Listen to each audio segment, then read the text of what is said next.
Di awal ada Top Itipat mendatangi bank. Dia mau minjam uang sebesar 10 juta baht atau sekitar 4,7 miliar rupiah untuk membuka bisnisnya. Teller bank lalu menyuruhnya memberikan alasan kenapa dia harus dipinjami uang sebesar itu. Top lalu cerita, saat masih SMA dia sedang belajar, bukannya mendengarkan guru malah main game online. Top punya item yang langka, terus ada orang yang mau beli seharga 12.000 baht. Langsung transfer ke rekeningnya. Dia pulang minjam buku rekening pamannya dan duit pun cair. Semenjak itu Top terus menjual item game sampai duitnya banyak. Lalu untuk beli mobil menaikinya ke sekolah dan mengajak pacarnya jalan-jalan. Pulang ke rumah, orang tua Top memarahinya, dapat uang dari mana, dituduh ikut taruhan bola. Top menjelaskan semua itu dari hasil ngegame, orang tuanya nggak percaya, dan ibunya meminta Top belajar saja, nggak usah aneh-aneh. Tapi Top bodo amat terus main game sampai lulus sekolah. Dia melihat hasil tes masuk universitas negeri, tapi nggak lolos. Tanpa ada rasa sedih atau kecewa, langsung lanjut main game lagi.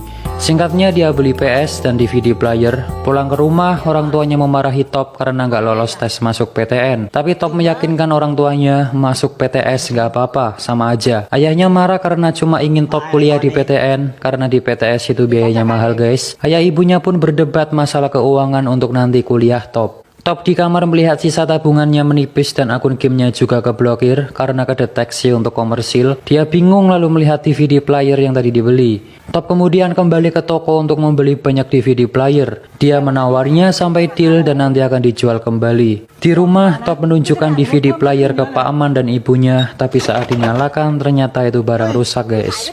Dia kembali ke toko ngomel-ngomel ke penjualnya minta garansi pengembalian uang, tapi nggak ada karena itu DVD player bajakan, kalau rusak ya beli baru. Top marah karena nggak diberitahu dari awal lalu membanting ke atas etalase sampai pecah. Penjual marah menampar Top, dia mau dipukul tapi langsung lari terbirit-birit.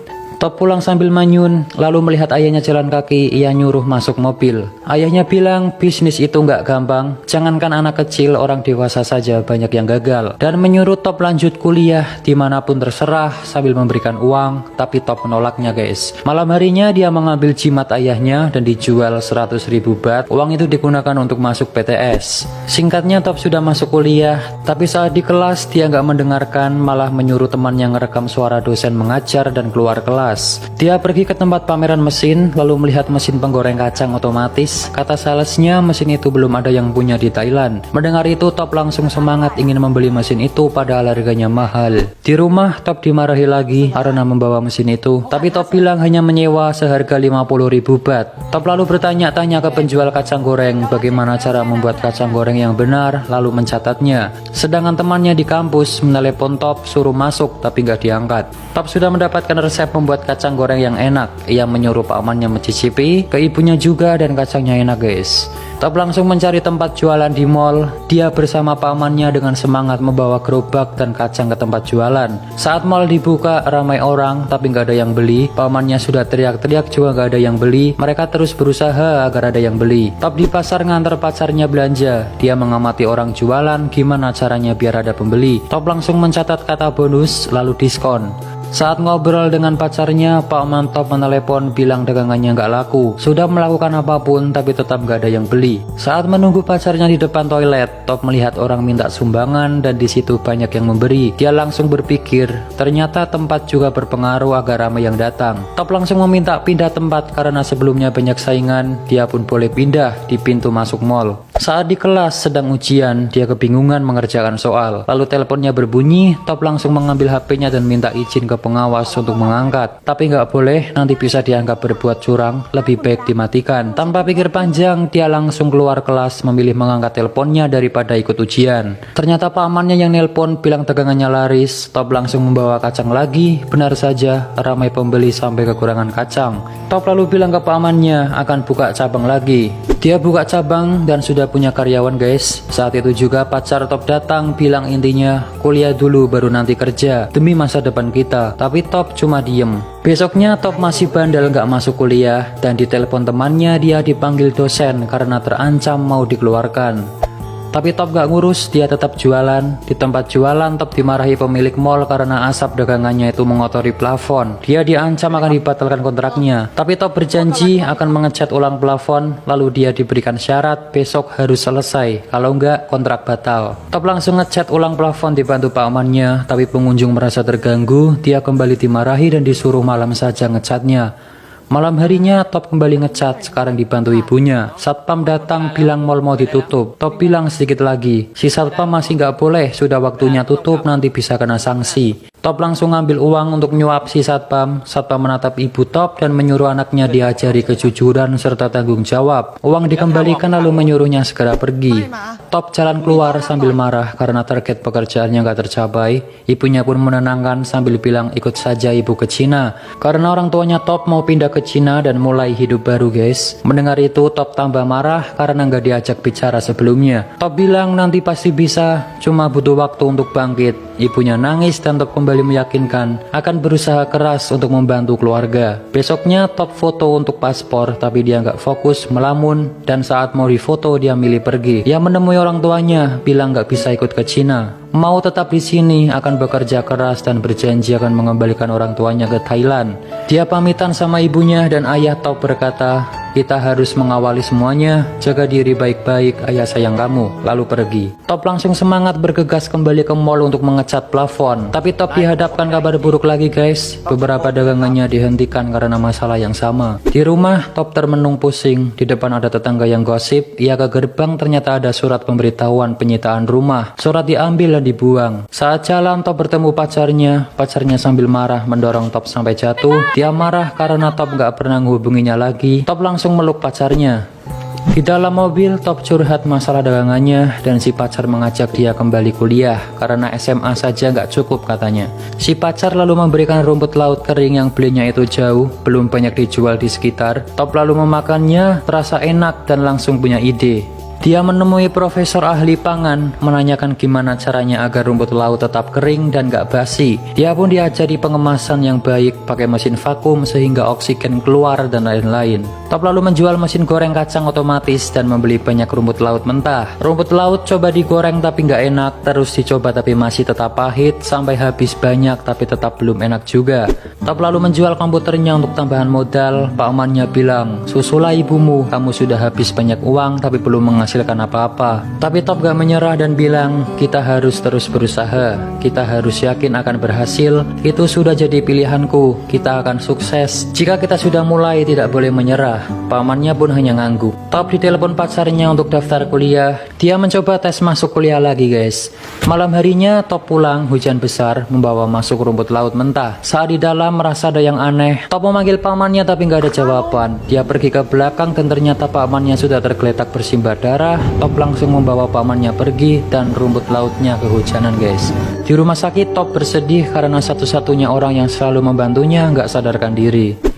Siangnya Top kembali menggoreng rumput laut tapi masih nggak enak. Terus dicoba masih saja nggak enak sampai di kardus habis. Dia lalu melihat rumput laut yang semalam kehujanan, mencoba menggorengnya dan dicicipi. Rupanya kali ini rasanya enak nggak pahit. Penyebabnya adalah ada embun di dalam bungkus karena semalam kehujanan guys. Pamannya sudah baikan. Top lalu menyuruh mencoba rumput laut hasil gorengannya. Dan ya, rumput laut jadi lebih enak dan gurih. Mereka kembali jualan di mall tapi sekarang ganti jualan rumput laut dan yang beli ramai. Melihat dagangannya ramai, Top menulis 1 juta baht per tahun dan bilang nggak sulit. Ibu Top menelepon menanyakan kabarnya. Lalu ayahnya juga ingin mengajak Top nyusul ke Cina. Dia sudah disiapkan universitas di sana. Top lalu tanya berapa hutang ayahnya dan ternyata jumlahnya 40 juta baht atau sekitar 12 miliar rupiah. Top mendengar itu pun shock. Kembali ke rumah, ternyata di gerbang sudah terpasang tulisan rumah ini dalam proses penyitaan bank. Top lemas, nggak percaya kejadian yang menimpa keluarganya. Sambil sedih, dia membersihkan foto keluarga, lalu melihat ada wadah obat di balik foto orang tuanya. Ternyata itu obat tidur, dia pun tambah sedih. Top lalu memutar kembali suara dosennya waktu itu direkam. Isinya itu tentang motivasi. Jika kau berpikir kaya, maka kau akan kaya. Jika kau berpikir sukses, maka kau akan sukses, gitu intinya. Diulang-ulang terus. Sambil dengerin itu, Top ke 7-Eleven beli camilan. Saat jalan keluar, dia melihat ada 2 7-Eleven, langsung punya ide masuk ke dalam, minta nomor telepon kantor pusat. Di rumah dengan semangat, Top langsung menanyakan gimana caranya menjual produk di 7-Eleven. Top langsung ke kantor 7-Eleven, dia menunggu giliran dipanggil. Di sebelahnya ada orang yang juga akan memperkenalkan produk. Top melihatnya dan kembali punya ide. Di toilet dia langsung latihan seperti orang tadi. Top kembali menunggu sampai orang tadi sudah selesai, dan ternyata direktur ada rapat. Dia kembali disuruh menunggu lagi. Top menunggu sampai sore, direktur pun datang. Dia diberikan kartu nama dan disuruh meninggalkan produk. Nanti akan dicek karena direktur masih ada rapat. Tapi Top minta 10 menit saja untuk menjelaskan produknya. Produk diberikan ternyata belum layak dijual guys, karena kemasannya kebesaran dan kurang menarik, harganya juga kemahalan. Produknya ditolak. Top kembali ke rumah sambil lesu, ada pacarnya menunggu. Dia marah karena waktu itu Top cuma daftar kuliah tapi aslinya nggak masuk. Pacarnya pun menasihatinya harus kuliah, itu kok keinginan orang tua. Jadi pacarnya ini sangat ingin Top kuliah, kalau nggak kuliah nggak akan sukses gitu intinya guys. Si pacar juga bilang jika butuh uang dia bisa minta orang tuanya untuk bantu. Karena Top ini orangnya nggak suka minta-minta, dia pun marah lalu masuk, kunci gerbang dan meninggalkan pacarnya. Dia pun nangis. Malam harinya Top lusuh lemas, tidur di samping pamannya sambil nangis dan curhat. Dirinya begitu brengsek, pacarnya sungguh mencintai dan mengkhawatirkannya, tapi Top malah membuat kecewa. Pamannya pun menenangkannya. Esok harinya dia masih nggak menyerah, langsung pergi ke tempat cetak kemasan, menyuruh membuatkan desain yang bagus untuk produknya. Dia minta nama produk diganti yang bagus, tapi kata si pria, nama produknya sudah bagus, Tao Kai Noi, artinya pengusaha muda. Singkat cerita, produknya sudah jadi sesuai omongan direktur dan kembali ke kantor 7-Eleven. Tapi ternyata direktur jadwalnya sangat padat. Top nggak apa-apa, dia akan menunggu. Dari siang sampai setengah 4, sampai ketiduran, sampai sore pun direktur nggak keluar, padahal mondar-mandir guys. Top merasa nggak ditanggepin, akhirnya pergi. Di lift, dia memberikan produknya ke satpam dan pergi. Top pergi, si direkturnya keluar nyari Top. Dia bersedih merasa gagal dengan tujuannya dan menelepon ibunya bilang akan menyusul ke Cina. Di lift ada karyawan melihat produk Top, dia tertarik dan mengambilnya, memberikan ke resepsionis, memakannya dengan lahap, dan memberikan ke koleganya karena rumput laut itu sangat enak guys. Ibunya Top bilang, ibu akan selalu mendukung Top, jangan menyerah, kamu akan memiliki masa depan yang indah.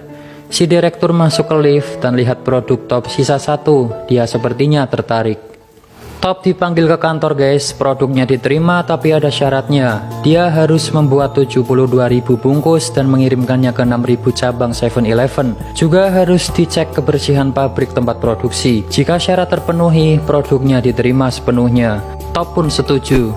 Di rumah dia kebingungan gimana caranya bikin 72.000 bungkus dan di mana dia harus menunjukkan pabriknya, sedangkan dia nggak punya pabrik.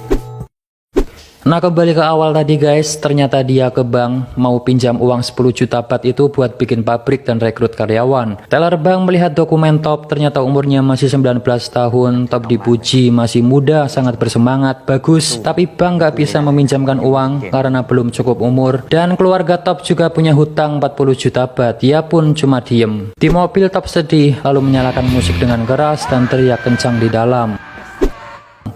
Top kemudian menjual mobilnya dan memutuskan untuk terbang ke Cina menyusul orang tuanya. Di bis, dia melihat tiket pesawat, langsung memukul gembok ruko lalu membuka pintu. Ternyata Top masih nggak nyerah guys, dia ke toko bekas orang tuanya yang dalam proses penyitaan bank. Di tempat itu, dia akan mendirikan pabrik. Dengan hasil uang jual mobil dan tabungannya, dia gunakan untuk modal usaha. Saat di stasiun mau masuk ke kereta, Top melihat pacarnya sedang asik dengan teman. Kereta datang, ternyata dia sudah gandengan tangan sama cowok lain. Top hanya dia memandanginya sampai nggak ingat mau masuk kereta.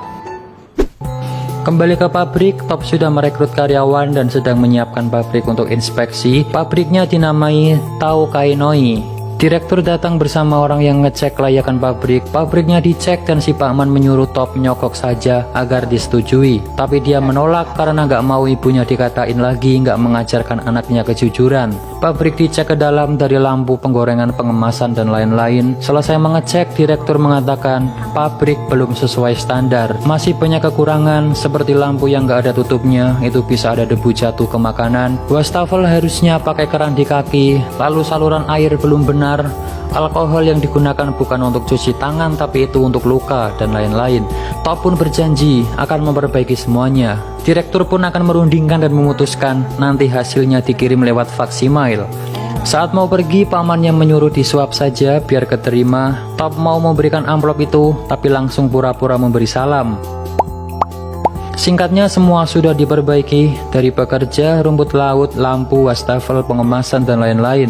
Mesin faksimail pun berbunyi dan itu surat dari kantor, tapi suratnya nggak sempurna karena printer habis tintanya. Dia pun menerawang keluar, dilihat-lihat, diterawang-terawang, diraba, ada tulisan gede sendiri terlihat, disetujui. Melihat itu Top pun senang. Target 72.000 bungkus sudah terpenuhi, semua orang bergegas memasukkan ke truk untuk dikirim ke distributor. Top langsung memeluk pakmannya dan berterima kasih sambil bilang sudah menghabiskan apapun yang dimiliki. Jika ini gagal, kita nggak punya apa-apa lagi. Top akan kuliah dan nggak keras kepala lagi. Dia langsung bergegas masuk truk. Sampailah di gudang penyimpanan. Dengan semangat Top menemui kepala gudang, tapi ternyata sudah telat sejam, nggak boleh masuk guys. Top memohon cuma terlambat sebentar, tapi masih nggak boleh. Top sangat memohon karena nasibnya bergantung pada produk itu. Kepala gudang melihatnya, merasa kasihan, akhirnya diperbolehkan masuk. Dia pun sangat senang, saking bersemangatnya sampai mimisan guys. Produk rumput lautnya pun akhirnya dimasukkan. Top lalu nelpon orang tuanya, dia minta maaf dan bilang ayah ibunya nanti bisa kembali pulang. Dia pun nangis. Dijelaskan 2 tahun setelah kerjasama dengan 7-Eleven, Top bisa melunasi hutang ayahnya 40 juta baht dan bisa kembali menempati rumah bersama orang tuanya.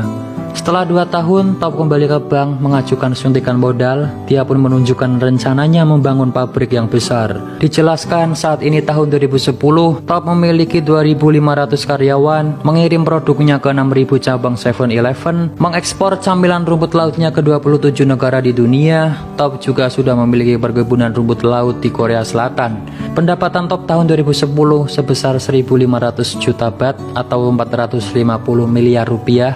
Saat ini Top berusia 26 tahun. Top sudah sukses guys. Dia bareng pakmannya naik pesawat, main game, senyum-senyum, dan ada kutipan motivasi. Jangan patah semangat walau apapun yang terjadi. Jika menyerah maka habislah sudah. Top itipat dan cerita pun selesai. Film ini penuh motivasi yang bisa kita pelajari ya guys. Pertama, ketegasan si Top, kegigihannya, semangat mewujudkan impian, mau belajar, suka bertanya tapi untuk kebaikan dirinya, bukan tanya masalah hidup orang lain, pantang menyerah, tidak takut mencoba hal baru, ambisius, selalu memperbaiki diri dari kesalahan, dan percaya semua akan indah pada